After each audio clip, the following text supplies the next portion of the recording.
Hello guys, मेरे YouTube channel में आप सबका स्वागत है। ऑटो रिक्शा ये पहले वाली थार। अब हम मंगाते हैं लैम्बोर्गिनी को।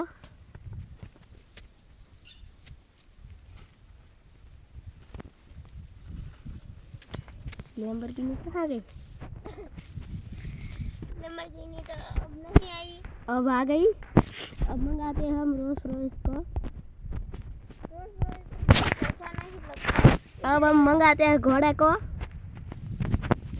अब हम मंगाते हैं कुत्ते को। कुत्ता तो बहुत अच्छा नहीं था। अब हम मंगाते हैं साइकिल को। साइकिल मुझे पसंद नहीं। अब हम मंगाते हैं अब फॉर्च्यूनर मंगाते हैं।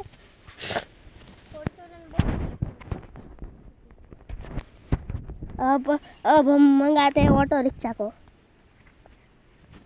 गाइस चलो लाइक करना, सब्सक्राइब करना। और ये आ गया हमारा ऑटो रिक्शा। अब इसको चला के भी देख लेते हैं। बहुत अच्छा चल रहा है। कैसा है? देखो गाइस, ये तो पलटी खा गया रे भाई।